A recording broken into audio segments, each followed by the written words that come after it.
Hi everyone, my name is भूमिका चौहान। आज के इस वीडियो के अंदर हम 5 मिनट में करेंगे डस्ट ऑफ स्नो, कंप्लीट पूरा line by line explanation, plus मैं आप लोगों को सभी को सेंट्रल आइडिया भी इसका बता दूंगी। तो पोएम को बहुत ध्यान से सुनिएगा। रॉबर्ट फ्रॉस्ट ने बहुत ही छोटी सी एक कविता लिखी जिसके अंदर उन्होंने बहुत बड़ा मैसेज जो है वो हम सबको दे दिया है। लेकिन उससे पहले आप सभी को बता दें, mega Vedantu scholarship admission test के बारे में 4th, 5th, 11th और 12th अक्टूबर को आपका टेस्ट होने वाला है। वीडियो के डिस्क्रिप्शन में हमने रजिस्ट्रेशन का लिंक लगा दिया है, जाइए रजिस्टर कीजिए, एग्जाम दीजिए। आइए स्टार्ट करते हैं आज की कविता को। पोएम को जो है रॉबर्ट फ्रॉस्ट ने लिखी। The way a crow shook down on me the dust of snow from a hemlock tree and has given my heart a change of mood and saved some part of the day I had ruined। पहली बात, बिल्कुल ना, सिर्फ एक छोटी सी बात सुन लो, पूरी अपने आप समझ में आ जाएगी। पोएट जो है उनका दिन बहुत ज्यादा खराब चल रहा था, पूरे दिन से मूड एकदम खराब था। अब क्या हुआ कि वो ऐसे ही उदास एकदम जा रहे थे। तो अभी ना पॉइजनस चीजें दिखाई गई है। हेमलॉक ट्री अपने आप में पॉइजनस होता है, क्रो दिखाया गया है जो अपने आप में नेगेटिव सिंबल होता है ना, स्नो दिखाई गई है जो भी नेगेटिव सिंबल होती है, क्योंकि लाइफ का तो कोई सिंबल है ही नहीं ना उसमें। मतलब सब कुछ जम जाता है, लाइफ दिखती ही नहीं है कहीं पर भी, ऐसा लगता है सब कुछ खत्म हो गया है, सब कुछ मर गया है, सब अपने घरों में घुसे रहते हैं, है ना। सो ऐसा लगता है हमको। तो ये सारे सिंबल जो हैं ये एक तरीके से नेगेटिव सिंबल हैं। बट कैसे, रॉबर्ट फ्रॉस्ट बताते हैं कि हमें ना खुशियां ढूंढनी है ना, तो मतलब खुशियां ढूंढने वाला बंदा, जैसे पढ़ने वाला बंदा कहीं भी पढ़ लेता है, वैसे खुशियां ढूंढने वाला बंदा ना कहीं भी छोटी छोटी जगहों में खुशियां ढूंढ लेता है। यहां पर क्या हुआ है कि जिस तरीके से एक कौवे ने मेरे ऊपर वो आकर उस पेड़ पर बैठा, मैं उस पेड़ के नीचे था, और अब क्या हुआ, उसने अपने आप को ऐसा थोड़ा सा झड़काया होगा जिससे थोड़ी सी बर्फ की फ्लेक्स आकर मेरे ऊपर गिर गई और मेरा मूड बढ़िया हो गया। बस चाहता तो शायद मेरा मूड और खराब हो सकता था कि यार ये क्या है, मेरे ऊपर क्यों डाल रहा है, बट ये हमारे ऊपर है, हम चीजों को कैसे देखते हैं, नजरिए के ऊपर है।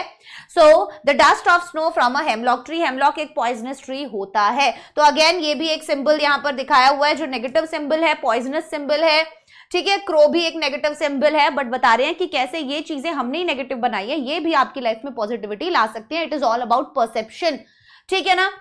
So the poet describes an incident where a crow shakes the dust of snow from a hemlock tree and it falls on the poet. So the crow is a symbol of death, right?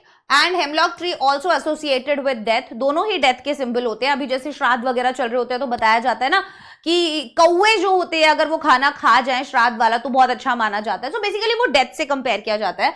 Dust of snow represents something pure and beautiful that comes unexpectedly into the poet's life। और अब यहाँ पर वो जो dust of snow है वो unexpectedly life में आई है पोएट के, और अब वो खुश हैं, वो जो छोटा सा मोमेंट हुआ उनकी लाइफ में उसकी वजह से। हैज गिवन माई हार्ट, उस छोटे से मोमेंट ने मेरे दिल को क्या कर दिया, मेरा मूड बदल दिया। And saved some part of a day I had ruined, और वो जो पूरा दिन मैं बर्बाद कर चुका था, उस दिन का जो थोड़ा सा हिस्सा बचा था वो उसने मेरा बचा लिया। That's it, पोएम खत्म। So the poet's mood is uplifted by the incident and it saves a part of the day he was regretting, कि वो जो पूरा दिन वो रिग्रेट कर रहे थे अब वो पार्ट ऑफ डे बच गया। Poet finds hope in the midst of despair, उनको आशा मिलती है इस निराशा भरे दिन के अंदर।